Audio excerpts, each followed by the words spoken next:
بسم الله الرحمن الرحيم. السلام علیکم ورحمت الله وبرکاته. ډیر محترم ورونو، نن می د قرض د ادایګۍ د فاره ډیره مجربه د حدیث نه ثابت وظیفه راوړې ده، او که دا وظیفه یو انسان وکي دا د یو مولوي صاحب د یو شیخ د خولې وظیفه نه ده، بلکې د محمد رسول الله صلی الله علیه وسلم مبارک وظیفه ده.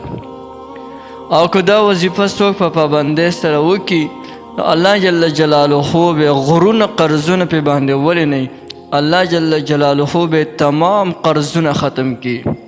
نو یو ډیره مبارکه وظیفه ده، او دا د ترمذي شریف حدیث دی. یو مکاتب غلام حضرت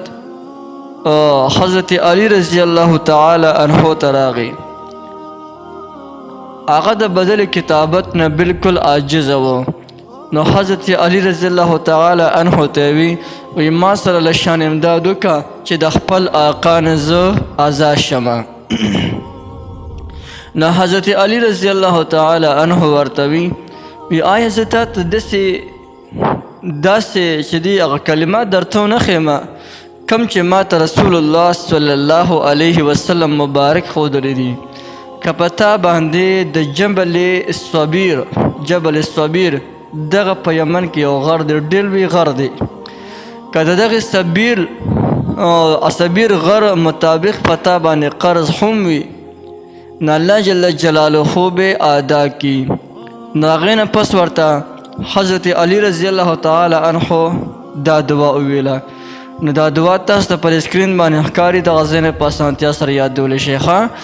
هغه دعا دا ده: بسم الله الرحمن الرحیم. اللهم اكفني بحلالك عن حرامك واغنني بفضلك عمن سواك.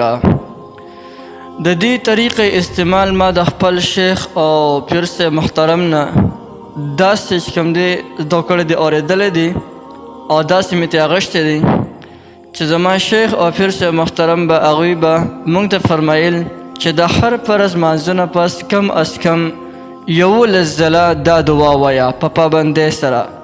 که تا باندې د غرونه برابر قرضونه ولیني، داسې قرضونه چې ستا دا سټې راګیر کړی وي، الله تعالی به د تمامو قرضونو نه محفوظ ساتي.